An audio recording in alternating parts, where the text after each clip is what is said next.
Hello बच्चों, कैसे हैं आप लोग। आई होप आप लोग अच्छे होंगे। चलिए, आज हम लोग पढ़ेंगे केमिकल इक्वेशन। हम लोग पिछली क्लास में पढ़े थे केमिकल इक्वेशंस एंड रिएक्शन। आज हम लोग पढ़ेंगे balancing of chemical equations. Chemical equations को बैलेंस कैसे करेंगे, केमिकल इक्वेशन किसको बोलते हैं, ध्यान दीजिए। ये सभी डिफिनेशन, इससे आप एक छोटा नोट्स बनाइए। ठीक है, छोटा नोट्स बनाएंगे तो आपको पढ़ने के लिए आसान होगा। क्वेश्चन पूछता है व्हाट डू यू, कोई पूछेगा कि केमिकल इक्वेशन बोलते किसमें, तो क्या बताएंगे। तो ये जरूरी है। The method of represented a chemical reaction with the help of symbols and formula. ठीक है, इसका जो पूरा formulae of the substances involve is known as chemical equation. जैसे कि आप लोग पढ़े होंगे कि जैसे हम लोग बोलते हैं कि जैसे हाइड्रोजन को किसी रिएक्शन का, एकदम सबसे सिंपल रिएक्शन है, हाइड्रोजन प्लस ऑक्सीजन क्या बन गया बेटा, H2O। हाइड्रोजन और प्लस ऑक्सीजन क्या बना, H2O। अगर हम आपको इसको ऐसे लिखेंगे, हाइड्रोजन प्लस ऑक्सीजन बताए थे हम, इक्वल टू, या ये क्या हो गया बेटा, वाटर ना, वाटर बन गया। अब ये समझिए, इसमें हमको पता नहीं चल रहा ना कि कितना मॉलिक्यूल्स है, कितना एटम्स वगैरह यूज हो रहा ना, इक्वेशन बैलेंस भी नहीं हो रहा, क्या हो रहा पता नहीं चल रहा। आपको इसके लिए जरूरी है कि केमिकल इक्वेशंस लिखा जाए। इक्वेशंस के लिए क्या करेंगे, यूज करेंगे सिंबल्स। जैसे लिखे बेटा, ए प्लस बी अगर कोई रिएक्ट करता है तो सी प्लस डी बनता है। अभी देखिए यहाँ ए और बी को क्या बोलेंगे, पढ़ चुके हम लोग, ए और बी लेफ्ट साइड है तो इसको क्या बोलेंगे, रिएक्टेंट। क्या बोलेंगे, रिएक्टेंट्स। और सी प्लस डी रिएक्शन करके क्या बना, सी प्लस डी, तो क्या बोलेंगे इसको, प्रोडक्ट ना। ये रिएक्टेंट्स एंड प्रोडक्ट। बट हम इसको क्या करते हैं, इक्वेशंस के रूप में कैसे लिखेंगे। अब जैसे कि एग्जांपल है हाइड्रोजन प्लस ऑक्सीजन, तो क्या बना बेटा, H2O। अब इसमें देखिए, ये हाइड्रोजन 2 है, ऑक्सीजन 2 है, बट यहाँ हाइड्रोजन 2 है, ऑक्सीजन 1 है। हम इसको 2 से मल्टीप्लाई कर देते हैं। देखिए तो अभी हाइड्रोजन 4 हो गया, ऑक्सीजन 2। अब इधर क्या से 2 से मल्टीप्लाई कर देते। ये इक्वेशन बैलेंस्ड इक्वेशन बोलते हैं। इक्वेशन बैलेंसिंग जरूरी है क्योंकि लॉ ऑफ कंजर्वेशन ऑफ मास बोलता है, और लॉ ऑफ कांस्टेंट प्रोपोर्शन, ये दो को जो है ये क्या करना, mostly law of conservation of mass equation balance question पूछता है। क्यों जरूरी है, तो लॉ ऑफ कंजर्वेशन ऑफ मास के लिए, इसके लिए बेटा लॉ ऑफ कंजर्वेशन ऑफ मास, जितना रिएक्टेंट का वेट होता है उतना ही क्या होना चाहिए, प्रोडक्ट का वेट होना चाहिए। लॉ ऑफ कंजर्वेशन ऑफ मास को ये क्या करता है, फॉलो करता है। ठीक है, हम लोग पढ़ेंगे केमिकल इक्वेशन, समझ गए। तो केमिकल इक्वेशंस क्या हो गया बेटा, the reactants of the method of representing of chemicals with the help of symbol. Symbol के हेल्प से हम इसको जो है क्या करते बेटा, यूज करते हैं। सिंबल के हेल्प से जो है हम इसको लिखते हैं, तो इसको क्या बोलते हैं बेटा, केमिकल इक्वेशंस बोलते हैं। ओके, लेफ्ट साइड होता है रिएक्टेंट बोलते हैं, राइट साइड जो होता है उसको क्या बोलते हैं, प्रोडक्ट बोलते हैं। इसको हम ऐसे समझे, let us consider the actual chemical reaction between methane, methane हो गया CH4 and oxygen O2।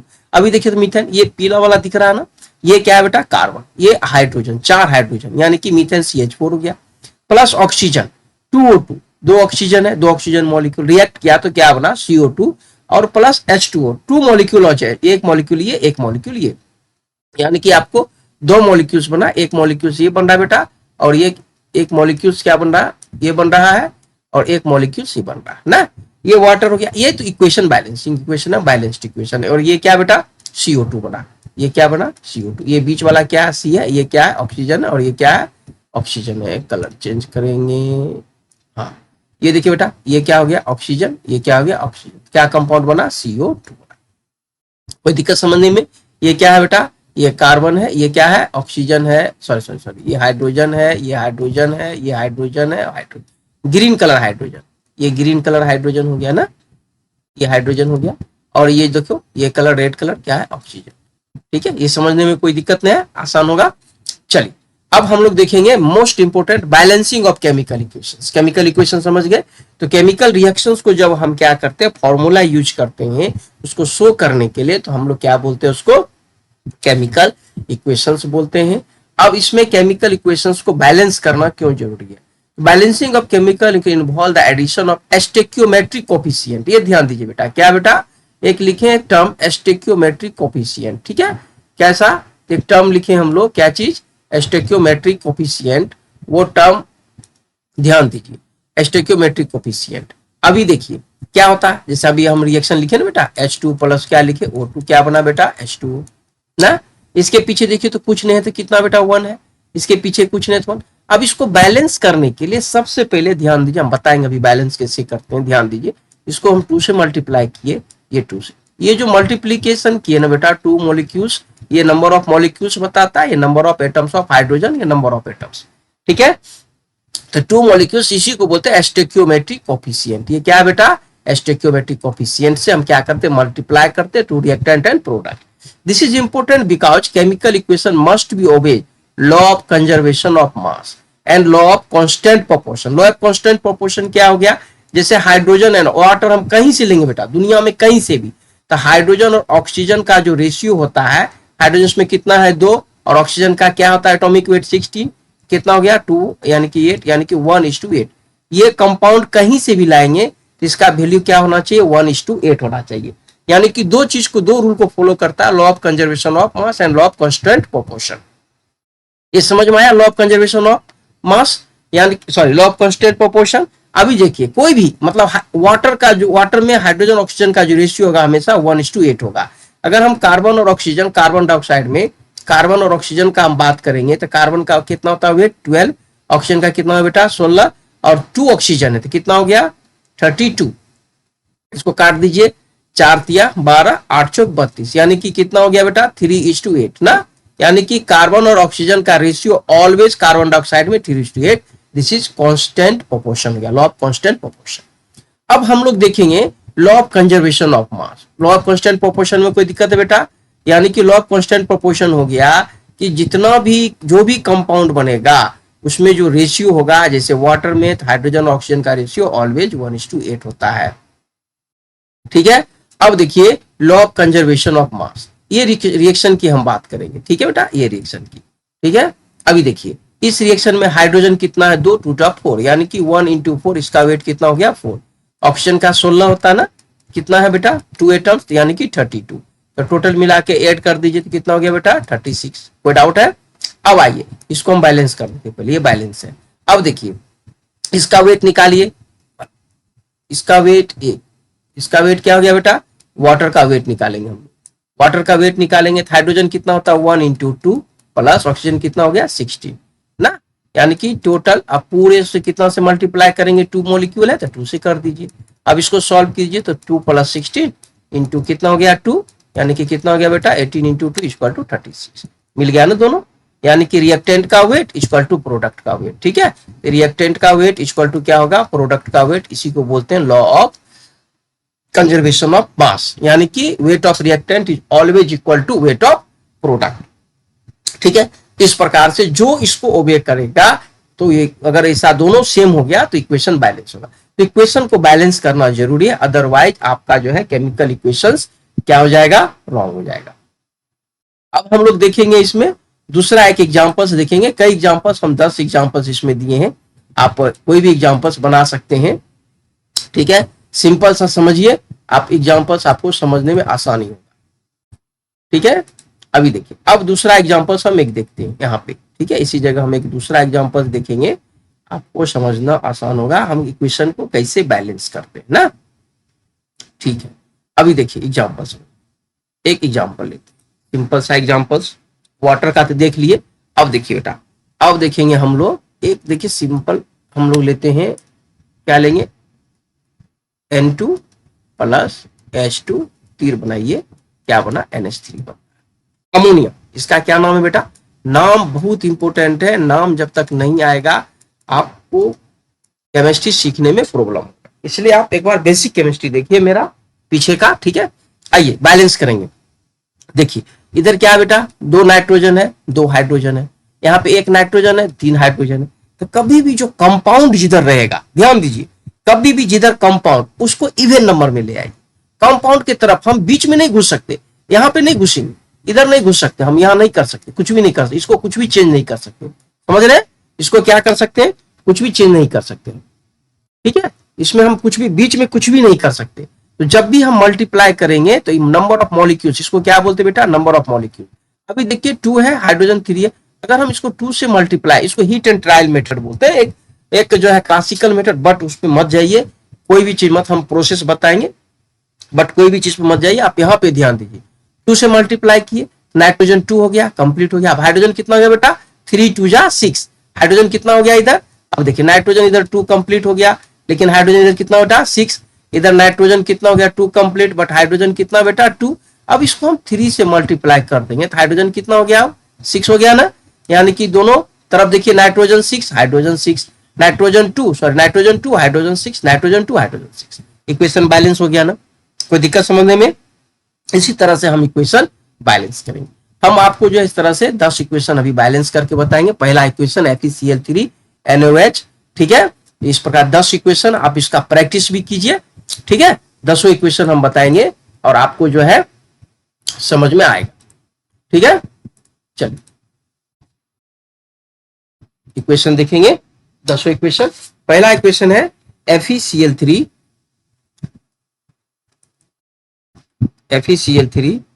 Plus 3, equation को बैलेंस नहीं करेंगे, प्लस NaOH ना, तीर बनाएंगे, क्या बना NaCl प्लस FeOH का होल। नाम भी सीख जाएगी ना, इसका नाम है फेरिक क्लोराइड, ये sodium hydroxide, sodium chloride, ferric hydroxide, ठीक है। जब Fe का वैलेंसी 3 होता है तो फेरिक होता है, जब Fe का वैलेंसी 2 होता है तो फेरस कहलाता है। अब ध्यान दीजिए बेटा, इसमें ध्यान दीजिए, क्लोरीन कितना है 3 है, इधर क्लोरीन 1 है, इधर देखिए बेटा लिख देते एक बार समझ में आएगा। Fe=1, chlorine =3, sodium =1, oxygen =1, hydrogen =1। इधर भी देखिए सोडियम =1, क्लोरीन =1 ना, Fe=1, हाइड्रोजन ऑक्सीजन =3, हाइड्रोजन =3 ना।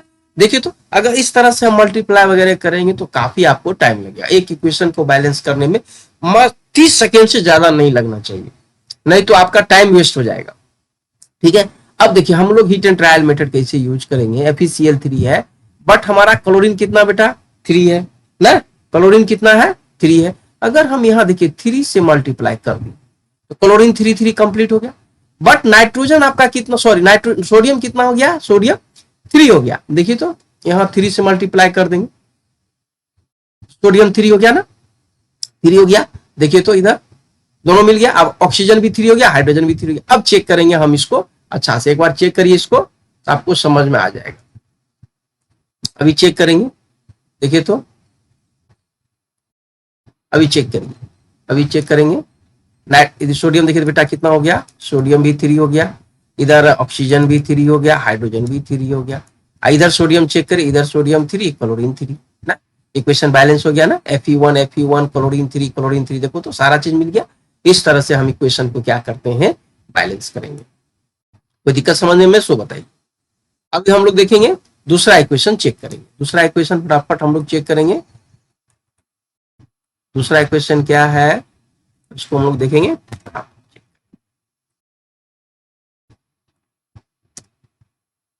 आपका दूसरा इक्वेशन हमारा है Zn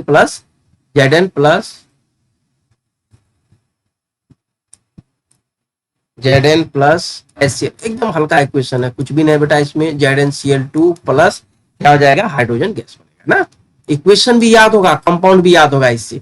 इसके देखिए तो ZnCl2 सिंपल, देखिए तो बेटा यहाँ मल्टीप्लाई कर दीजिए 2 से, देखिए तो हो गया ना ये balance. Zna chlorine 2 hydrogen 2 completed. Next P2O5, नाम भी लिखते जाइए, P2O5 प्लस वाटर, P2O5 को वाटर से रिएक्शन कराओगे तो H3PO4, बहुत इंपोर्टेंट रिएक्शन है, इसका नाम है फॉस्फोरिक एसिड। क्या नाम है बेटा, फॉस्फोरिक एसिड नाम है। अभी देखिए इसका नाम क्या है, फॉस्फोरस पेंटाऑक्साइड। क्या नाम हो गया इसका, फॉस्फोरस पेंटाऑक्साइड। नाम भी लिखते जाइए, फॉस्फोरस पेंटाऑक्साइड। वो वाटर से रिएक्शन कराएंगे तो फॉस्फोरिक एसिड बनेगा। देखिए तो बेटा इसमें क्या P2 है, यहाँ पे P1 है ना, अगर हम इसको 2 से मल्टीप्लाई कर दिए, सिंपल ध्यान दीजिए, तो हाइड्रोजन 6 हो गया, P2 हो गया, और O कितना हो गया 4 2 जा 8। अब यहाँ 3 है ना, 3 2 जा 6, देखिए तो बेटा, देखिए तो 3 2 जा 6 और 3 हो गया ना कंप्लीट। इक्वेशन बैलेंस हो गया ना, कोई दिक्कत समझने में। अब देखिए P2 हाइड्रोजन देखिए इसमें 3 2 जा 6, 3 2 जा 6, ऑक्सीजन 4 2 जा 8, यहाँ 3 और 5 8। ओके कंप्लीट हो गया इक्वेशन। चलिए अब हम लोग देखेंगे नेक्स्ट इक्वेशन क्या है। नेक्स्ट इक्वेशन में देखिए कंपाउंड का नाम भी याद करते जाइए, हम नाम लिख रहे हैं ना बेटा, आप भी याद करते जाओ, लिखते जाओ। FeSO4 प्लस NaOH, तीर एरो बनाइए, Na2SO4 बनाइए, प्लस FeOH का होल 2 बनाइए। क्लियर? अब ध्यान दीजिए, यहां ध्यान दीजिए कि इसका नाम क्या है बेटा? Ferrous sulphate. क्या नाम है? Ferrous sulphate. इसका नाम सोडियम हाइड्रोक्साइड, इसका नाम सोडियम सल्फेट ना, इसका नाम फेरस हाइड्रोक्साइड। ओके, यहां तक कोई दिक्कत समझने में? चलिए अब इसको बैलेंस करेंगे। नाम समझ गए, अब इसको बैलेंस करेंगे। ठीक है, अब नाम में कोई दिक्कत नहीं है, अब इसको बैलेंस करेंगे। चलिए अब हम लोग मेन बैलेंस करेंगे।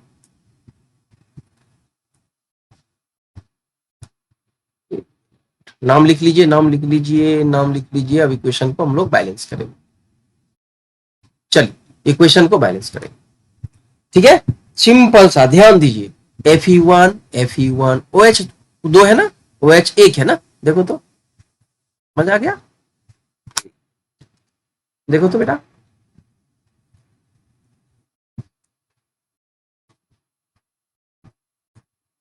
देखो तो,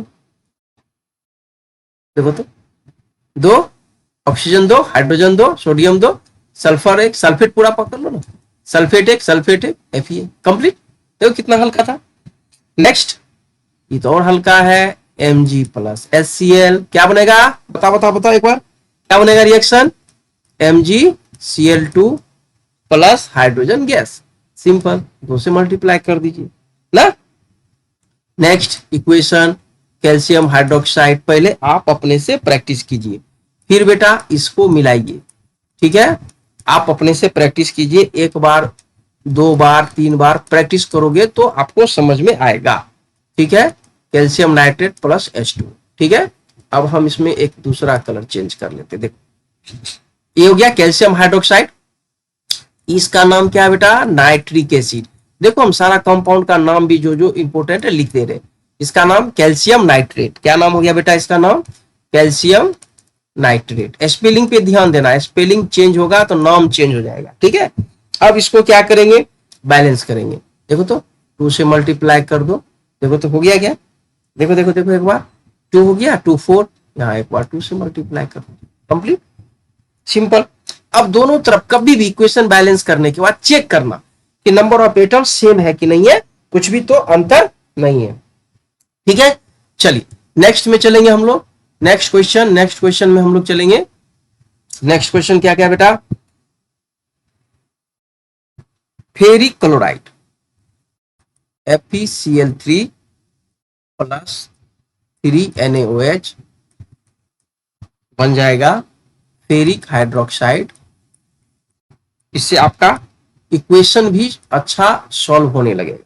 ठीक है, आइए लिखिए तो बेटा, फेरिक क्लोराइड है, 3 सोडियम हाइड्रोक्साइड, 3 से मल्टीप्लाई कर दिए और इधर 3 से मल्टीप्लाई कर दीजिए। देखो तो हो गया complete, equation balanced. Next nitrogen plus oxygen क्या बनेगा? N2O5। इसका नाम है नाइट्रोजन पेंटाऑक्साइड, नाइट्रोजन पेंटाऑक्साइड या डाइनाइट्रोजन पेंटाऑक्साइड भी बोल सकते हैं, लेकिन सिंपल नाइट्रोजन पेंटाऑक्साइड। ठीक है, बैलेंस कर लो, कितना हल्का है देखो तो, देखो देखो देखो, ये 5 है ना बेटा, इसको इवन नंबर चेंज करो, 5 2 जा 10, 5 2 जा 10, 2 2 जा 4, खत्म। अच्छा लग रहा, हल्का लग रहा। P4O10, P4O10 plus H2 reaction का है, इतना रिएक्शन करेंगे प्रैक्टिस तो आपको जो है H3PO4। ठीक है, ये फास्फोरस पेंटाऑक्साइड है, P2O5 होता है ना, इसका डायमर कंपाउंड डाइफास्फोरस पेंटाऑक्साइड है। ठीक है, आइए 6 मल्टीप्लाई कर देते हैं। आप देखिए इसको सॉल्व करिए, 4 6, देखिए तो हो गया ना, 4 3 12, 6 2 12। ठीक है, फास्फोरस कितना हो गया बेटा? 4 हो गया। ऑक्सीजन कितना हो गया? 4 4 16, 10 6 16। क्लियर? लास्ट ये बहुत ही इंपॉर्टेंट है, KClO3 पोटासियम क्लोरेट बोलते हैं इसको। जब इसको आप क्या करिए, गर्म करिए तो क्या बनेगा, क्या बन जाएगा बेटा, जब इसको गर्म करेंगे KClO4 प्लस KCl, ठीक है। जब इसको आप गर्म करेंगे तो क्या बन जाएगा, KClO4 और KCl, ठीक है।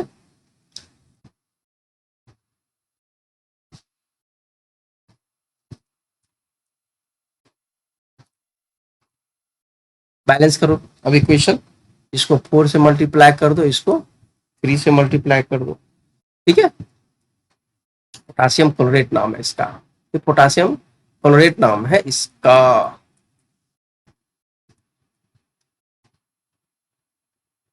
फिर इसको गर्म करने से, एक्चुअली पोटासियम क्लोरेट को गर्म करते तो ऑक्सीजन गैस बनाने का ये लैब मेथड है, ठीक है। इस प्रकार से बैलेंसिंग हो गया, ठीक है बेटा।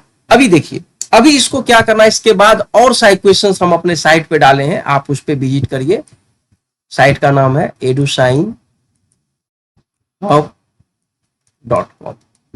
आप इस पे जाइए, इस पे विजिट कीजिए, ठीक है। और इक्वेशंस हम डालें, आप उसको बनाइए, ठीक है। और अच्छा से प्रैक्टिस कीजिए, इक्वेशन अच्छा से प्रैक्टिस हो जाएगा, आपको केमिस्ट्री सीखने में मदद मिलेगा। केमिस्ट्री में कोई इशू नहीं आएगा, कोई प्रॉब्लम नहीं आएगा। बट आपको बेटा क्या करना पड़ेगा, थोड़ा सा प्रैक्टिस करना पड़ेगा। और हम क्वेश्चन सॉल्व कर दिए, बाद बाकी आपको भी थोड़ा सा मेहनत करना पड़ेगा। कुछ भी नहीं है, hit and trial method use कीजिए, आपको जो है इजी आ जाएगा, ठीक है। चलिए अच्छा से प्रैक्टिस कीजिए बेटा, केमिस्ट्री में यही मेन है। अगर आपको बैलेंसिंग आ गया, इक्वेशन समझ में आ गया, कंपाउंड का नाम आ गया, तो आपको केमिस्ट्री एकदम इजी लगेगा, अदरवाइज थोड़ा टफ लगेगा, ठीक है। थैंक यू, आप अच्छा से पढ़िए, बेस्ट ऑफ लक, ठीक है। फिर मिलते हैं नेक्स्ट क्लास में। Thank you very much.